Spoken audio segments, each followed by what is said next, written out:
Hi friends, SPK अकॅडमीमध्ये आपलं स्वागत आहे. मित्रांनो, आजच्या व्हिडिओमध्ये आपण परीक्षेच्या दृष्टीने महत्त्वपूर्ण असे गणिताचे 10 प्रश्न पाहणार आहोत.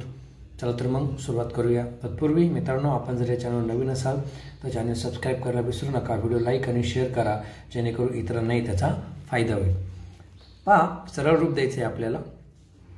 आता हे सरळ रूप देत असताना आपल्याला 2 कंस दिलेले आहेत. हा जो पहिला कंस आहे, हा जो कंस काय करायचा आपल्याला ते सोडवायचा आहे. त्यामुळे हा सोडत असताना बाकीचे अंक हाय तसेच लिहून घ्या. आता इथे पहा, 6 अधिक 8 चोक 32 6 7 42 7 7 दुसरा कंस पूर्ण. आता पुन्हा हे हाय तसेच ठेवा. आता पुढे जाऊया. 6 अधिक ऋण 32 6 अधिक ऋण 32 म्हणजे उत्तराला आपलं ऋण 26 ऋण 7 अधिक 7 कंस पूर्ण. आता पहा मित्रांनो, यावर सध्या काहीही करायचं नाही. हाय तसेच ठेवा. 9 अधिक 5 दुसऱ्या कंसात पहा, ज्यावेळेस संख्येला समान चिन्ह असतं तेव्हा काय होते, त्याची बेरीज होते आणि बेरीज झाल्यानंतर जे मोठी संख्या आहे त्या मोठ्या संख्येचं चिन्ह आपण आलेल्या उत्तराला देतो. 26 आणि 4 30 3 33 अधिक 7 कंस पूर्ण. पुढे जाऊया. 7 कंसात 9 अधिक 5 कंसामध्ये ऋण 33 मधनं 7 गेल्यावर किती उरतात पहा, 26. ठीक आहे. आता एक लक्षात घ्या, भिन्न चिन्ह म्हणलं का आपण काय करतो, वजाबाकी. भिन्न चिन्ह वजाबाकी आणि जी मोठी संख्या असेल त्या मोठ्या संख्येचं चिन्ह उत्तराला. आता 33 मधून 7 गेले, उत्तराला 26. 33 ला ऋण चिन्ह, ह्या ठिकाणी ऋण चिन्ह आपण देऊन टाकलं. आता पहा, आपली चूक कुठे होते मित्रांनो, हे 9 5 14 करायचे नाहीत, कारण ह्या ठिकाणी काय आहे, कंस आहे आणि 5 कंसाच्या बाहेर आहेत. 9 अधिक 26 ला 5 ने गुणायचं. 5 36 0 हातच्या आले 3 5 2 10 3 13 130. आता पहा, पुढे जाऊया. 7 कंसात 9 कारण इथं काय आहे, ऋणचिन्ह ऋण 130. आता धन ऋण ऋण ऋण 130. तुम्हाला मी आता सांगितलं की भिन्न चिन्ह आपण काय करतो, वजाबाकी. 7 कंसात ऋण 121. आता 7 ने याला गुणा 7 1 7 7 2 14 4 हातचा आला 1 7 1 7 आणि 1 8. उत्तराला ऋण चिन्ह ऋण 847 हे आपलं उत्तर म्हणजे पर्याय क्रमांक 1 काय आहे आपलं उत्तर. पहा मित्रांनो, ह्या ठिकाणी मुलांचं कुठे चुकते तुम्हाला सांगू इच्छितो. ह्या ठिकाणी बघा, 9 5 14 यांची बेरीज करायची नाही, एवढं लक्षात ठेवा. कारण 5च्या पुढे कंस असल्यामुळे या कंसात जे काही उत्तर येईल त्या उत्तराला आपल्याला 5 ने गुणायचं आहे. पुढे जाऊया. 99 पासून 1000 पर्यंतच्या संख्यांमध्ये अशा किती संख्या आहेत ज्यांच्या एकक स्थानी 8 असेल. बघा, 99 पासून 1000 पर्यंत. तर त्यासाठी आपल्याला काय माहित असलं पाहिजे की 1 ते 100 1 ते 100 मध्ये एकक स्थानी 8 असलेल्या 10 संख्या आहेत. एकक स्थानी 8 असलेल्या किती संख्या आहेत, 10. 8 18 28 38 48 58 68 78 88 98 किती झाले पहा, 1 2 3 4 5 6 7 8 9 10 म्हणजे 1 ते 100 मध्ये एकक स्थानी 8 असलेल्या संख्या आहेत 10. आपल्याला काय विचारले, 99 ते 1000. आता लक्षात घ्या, 1 ते 1000 पर्यंत एकक स्थानी 8 असलेल्या टोटल संख्या आहेत 100. आपल्याला विचारले 99 ते 1000. 1 ते 100 मध्ये येतात 10, म्हणून 100 मधनं 10 वजा करा, उत्तर आलं 90.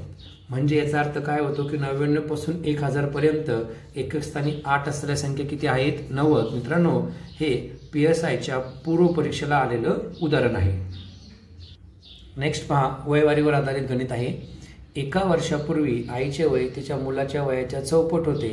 6 वर्षानंतर तिचे वय मुलाच्या वयाच्या दुपटीपेक्षा 5 वर्षांनी जास्त होत असेल तर आजचे आईचे वय किती. आजचं वय आपल्याला विचारलेलं आहे. आता आपण एक समीकरण तयार करून घ्या. कसं पहा, 1 वर्षापूर्वी आईचे वय तिच्या मुलाच्या वयाच्या चौपट होते.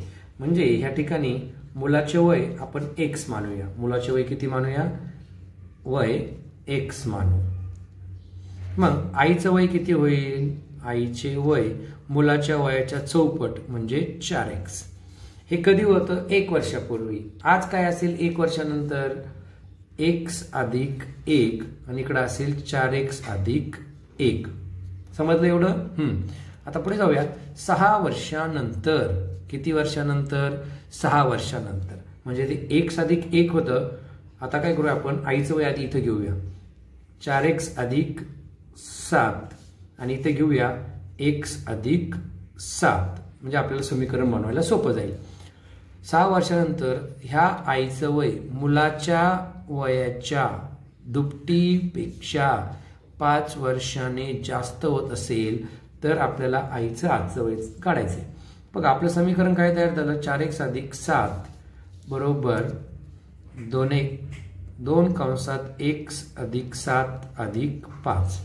4x अधिक 7 बरोबर 2x अधिक 14 अधिक 5. मित्रांनो लक्षात घ्या की एक कंसामध्ये x अधिक 7 आहे, त्यामुळे 2ने फक्त याला गुणायचं, या 5ला गुणायचं नाही.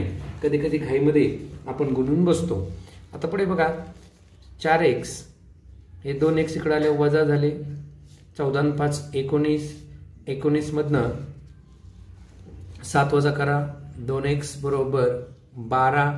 x बरोबर 2 याला भागा. बेक बे बेसक 12. x बरोबर 6. काय आलं? x बरोबर आपलं 6. आपल्याला काय विचारलेलं आहे? आईचं आजचं वय. आजचं वय काय आलं होतं? 4x अधिक 1. म्हणजे काय करायचं? हे जे 4x अधिक 1 आहे, 4x अधिक 1. 4 गुणिले 6 अधिक 1. 6 चौक 24. 24 अधिक 1 25. म्हणजे याचा अर्थ काय होतो की आईचं आजचं वय किती आहे? पर्याय क्रमांक 2 25. नेक्स्ट पहा, बोटीचं गणित आहे. एक नाव स्थिर पाण्यात 9.5 किलोमीटर/आवर वेगाने जाते. एक नदी 2.5 किलोमीटर वेगाने वाहते. तर प्रवाहाच्या दिशेने ती 4 तासात किती अंतर जाईल? बघा एक नाव आहे. आता या ठिकाणी लक्षात घ्या, स्थिर पाण्यात त्या नावेचा वेग आहे 9.5. म्हणजे जर तुम्ही अशी एखादी नाव काढली आणि हे जर पाणी काढलं तर ह्या नावेचा स्थिर पाण्यात वेग आहे 9.5 आणि जो प्रवाह आहे एक नदी, ही नदी आहे, ह्या नदीचा वेग आहे 2.5. मग आता काय करायचं? आपल्याला ह्या दोघांची बेरीज करायची. 5 5 10, चाल 1 9 1 10 2 12. म्हणजे याचा अर्थ काय होतो की ती जी बोट आहे ती 1 तासात 12 किलोमीटर जाते. कारण याच्यामध्ये आपल्याला बोटीच्या वेगामध्ये काय करायचं? नदीच्या पाण्याचा वेग ॲड करायचा आहे. आता आपल्याला विचारले की ती 4 तासात किती अंतर जाईल? 12 गुणिले त्याला 4 करा. 12 चौक 48. म्हणजे ती जी बोट आहे 4 तासात 48 किलोमीटर अंतर पार करेल. या ठिकाणी कसोटीवर आधारित आपल्याला गणित आहे. 3 6 8 9 स्टार 5 या संख्येला 11ने पूर्ण भाग जाण्यासाठी स्टारच्या ठिकाणी खालीलपैकी कोणता अंक असावा? मित्रांनो 11ने भाग जायचा आहे तर आपल्या सर्वांना 11ची कसोटी माहीत असली पाहिजे. 11ची कसोटी काय सांगते आपल्याला की एक आड एक संख्या यांची जी वजाबाकी आहे ही वजाबाकी 11 किंवा 0 किंवा 11च्या पटीत आली तर त्या संख्येला 11ने भाग जातो. आता बघा 3 6 8 9 स्टार आणि 5. तर आपण काय करूया? एक आड एक संख्याची बेरीज करूया. 8 आणि 3 11. इथं काय आहे माहीत नाही. आता खाली बघा 9 6 15. 15 आणि 5 20. यांची बेरीज झाली 20. आपण यांची बघितली किती आली? 11. आता बघा 11 मध्ये किती मिळवल्यावर उत्तर 20 येईल? जेणेकरून आपल्याला काय येईल? त्यांची वजाबाकी 0. मग आता ह्या ठिकाणी बघा पर्याय दिलेले आहे. जर आपण 9 घेतला, 8 आणि 3 11, 11 9 20. 20 मधून 20 गेले, खाली उरलं 0. किती आलं? 0. म्हणजे या संख्येला काय जाईल? 11ने पूर्ण भाग जाण्यासाठी स्टारच्या ठिकाणी कोणता अंक असला पाहिजे? 9. आता समीकरण पाहूया पुढचं. आता या ठिकाणी बघा अतिशय सोपं गणित असते. सर्व काही ह्याच ठिकाणी दिलेलं असतं. काही आपल्याला जास्त करायची गरज नाही. जर 484 गुणिले 144 बरोबर 69,696 तर वर्गमुळात 69.699 छेद 14.4 किती? आता 69.696 छेद 14.4. आता लक्षात घ्या पॉईंट नंतर वर 3 घरं आहेत, खाली पॉईंट नंतर 1 घर आहे. आपल्याला पॉईंट काढायचा असेल तर आपल्याला काय करावं लागेल, 1000 या सर्वांना गुणावं लागेल. मग याला 1000 गुणा. आता तुम्ही म्हणता सर 1000 का गुणलं, कारण पॉईंट नंतर 3 घरं आहेत म्हणून 1 2 3 1 2 3 याने याला गुणल्यानंतर पहा आपलं इथं उत्तर आलं 69,696 छेद 144. आता आपल्या प्रश्नाकडे येऊया. 484 गुणिले 144 यांचा गुणाकार किती आहे, 69,696. तर काय करा, ह्या वर्गमुळामध्ये 484 गुणिले 144 छेद, आता पहा मित्रांनो ह्या ठिकाणी आपण 1000 गुणलं बरोबर, ह्या ठिकाणचे 3 पॉईंट कट झाले. आता ह्या ठिकाणी 1000 गुणल्यामुळं 1 पॉईंट कट झाला, किती शून्य उरले 2, म्हणजे इथे किती शून्य आले 2, म्हणजे खाली उत्तर किती आलं 14,400. मग आता इथे 14,400 लिहून घ्या.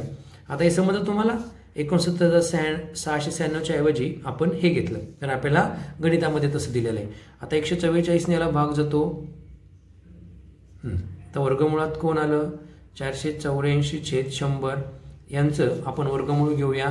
484 हे 22चं वर्गमूळ आहे आणि 100 हे 10चं आहे. आता पहा या ठिकाणी भाग जात नाही, आपण दशांश चिन्ह देऊया, खाली 1 0 म्हणून वरती 1 घर सोडून पॉईंट 2.2. या समीकरणाचं उत्तर किती त्याला आपलं 2.2, म्हणजे आपला पर्याय क्रमांक 2. पुढे जाऊया. पहा मित्रांनो, पोलीस भरती असो किंवा तलाठी भरती असो, ह्या भरत्यांना हमखासपणे असा प्रश्न विचारला जातो. दिसायला खूप अवघड आहे पण खूप सोपा आहे मित्रांनो. आता पहा तुम्हाला एक सोपी ट्रिक सांगतो. दशांश चिन्ह मोजून घ्या. दशांश चिन्हानंतर किती घरं आहेत बघा, अंक किती आहेत, 1 2 3 4 5. ह्या ठिकाणी असे 5 लिहून घ्या. यानंतर किती आहेत, 1 2 3 4 5 6 वर 6 लिहून घ्या. ठीक आहे. आता हे गणित आहे तसं लिहून घ्या, पॉईंट कट करा.